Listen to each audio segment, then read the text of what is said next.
नमस्कार दोस्तों, स्वागत है आप सभी का द ज्ञानी बाबा पे।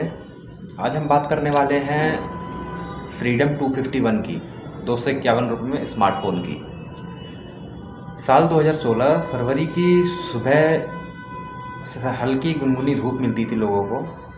लोग सर्दियों में बाहर बैठते थे धूप में और अखबार पढ़ते थे। अखबार जब पढ़ते थे ना तो उनके फ्रंट पेज पे उन्हें एक विज्ञापन दिखाई देता था, एक ऐड दिखाई देता था। ऐड क्या होता था कि 251 रुपये में स्मार्टफोन, 4 GB 8 GB स्टोरेज के साथ में, अच्छे रैम के साथ में, कैमरा, इंटरनेट के साथ एक अच्छा स्मार्टफोन। लोगों के माइंड में आया, यार क्या चीज़ है। स्टार्टिंग में तो लोगों ने इग्नोर किया, बट धीरे धीरे करके जो चौक चौराहे पे बुजुर्ग बैठते हैं, जो शाम के टाइम पे मोहल्ले की चौकड़ी लगती है, उसमें लोगों के बीच में ये बहुत चर्चा का विषय बन गया कि यार 251 रुपये में स्मार्टफोन मिल रहा है, चलो देखते हैं कि है क्या। तो कंपनी की एक ऑफिशियल वेबसाइट थी, रिंगिंग बेल नाम से। कंपनी ने लॉन्च किया था कि इस वेबसाइट के थ्रू लोग प्री बुकिंग कर सकते हैं। तो लोगों ने धीरे धीरे करके वेबसाइट पे जाना शुरू किया और प्री बुकिंग शुरू कर दी। 251 रुपये कोई बड़ी बात नहीं थी लोगों के लिए, तो उन्होंने देना शुरू कर दिया कि 251 रुपये में स्मार्टफोन मिल रहा है, ले लेते हैं। कंपनी ने दावा किया कि लगभग कंपनी के पास 2500 से ज़्यादा ऑर्डर आ चुके हैं फर्स्ट वीक में स्मार्टफोन के लिए। धीरे धीरे करके 5 करोड़ से ज़्यादा लोगों ने फ़ोन की बुकिंग करी, प्री बुकिंग करी एक तरीके से। और लगभग किसी भी व्यक्ति को फ़ोन तो नहीं मिला, लेकिन लगभग 1500 करोड़ रुपए का ये घोटाला बन चुका था तब तक। इसमें लोगों को ट्रस्ट बढ़ाने के लिए, ट्रस्ट बिल्डअप करने के लिए एक बहुत बड़े पॉलिटिशियन की मोबाइल फ़ोन की लॉन्चिंग के टाइम की फ़ोटो लगाई गई, जो फ्रंट पेज पे ही छपी थी अखबार के। एक पॉलिटिशियन थे बहुत बड़े, इनका फ़ोटो लगाया गया फ्रंट पेज पे कि कंपनी ने इनके फ़ोन की लॉन्चिंग में इन्हें बुलाया है। लोगों का ट्रस्ट बिल्डअप हुआ, लोग इसके डीलरशिप लेने के लिए इसके ऑफिस जाने लग गए। फ्रीडम 251 का ऑफिस था नोएडा में, लोग यहाँ ऑफिस जाने लग गए कि चलो ठीक है, डीलरशिप ले लेते हैं, डिस्ट्रीब्यूटरशिप ले लेते हैं, हम अपने एंड से फ़ोन बेचेंगे, प्रॉफिट ज़्यादा होएगा।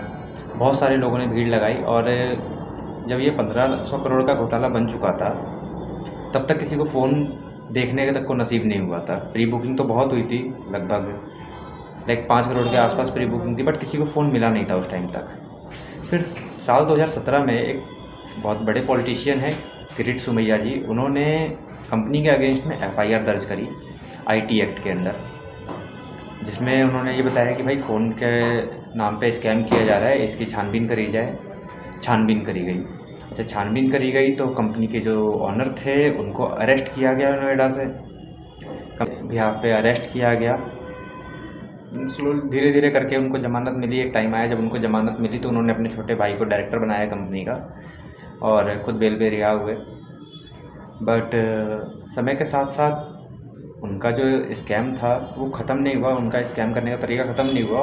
वो 2-3 बार और जेल गए। एक बार वो 200 करोड़ रुपए के ड्राई फ्रूट घोटाले में भी जेल गए। उसके बाद उन्होंने किसी से वसूली करी थी लगभग 15 लाख रुपए की, उसमें भी जेल गए। तो व्यक्ति का लालच कभी ख़त्म नहीं होता है।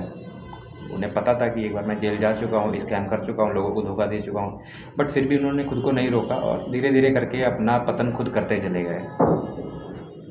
ऐसे स्कैम से बच के रहना चाहिए। जो सस्ती से सस्ती चीज़ आपको दिखाई दी जा रही हैं या मार्केट में आपको लुभाए जा रहे हैं, लालच दिए जा रहे हैं कि ये चीज़ आपको इतने में मिल जाएगी, आप आइए, तो ऐसा नहीं होता है मेरे दोस्त। चीज़ की सही वैल्यू लगाना सीखिए। अगर उस चीज़ की सही वैल्यू से बहुत कम कीमत पे आपको दी जा रही है तो कुछ ना कुछ तो उसमें गड़बड़ होएगा ही होएगा। बहुत सारे लोगों को लग रहा है यार 251 रुपये की बात है, क्या ही फ़र्क पड़ता है किसी को। अगर कोई एक व्यक्ति से 251 रुपये लेता है तो कोई फ़र्क नहीं पड़ता है, लेकिन अगर कोई 5 करोड़ व्यक्ति से 251 रुपये ले रहा है तो वो बहुत बड़ा डिफरेंस है, बहुत बड़ा डिफरेंस क्रिएट करता है हमारी सोसाइटी के बीच। उससे किसी और का नहीं बल्कि हमारे पूरे देश का नुकसान होता है, क्योंकि उस 1500 करोड़ रुपए का कोई हिसाब किताब नहीं था। वो 251 रुपये आपने दिए, सामने वाले ने लिए, कुछ फ़र्क नहीं पड़ा। मुंबई के एक बहुत बड़े बैगर हैं, भिखारी हैं, उनके पास खुद के 4-4 अपार्टमेंट है, 1-1 रुपये जमा करके।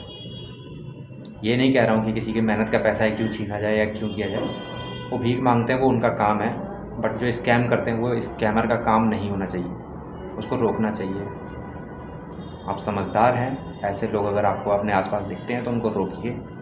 अगर ऐसी चीज़ों की आपके पास कोई जानकारी है तो उसको दूसरों के साथ साझा कीजिए। चलिए, जय हिंद, जय भारत।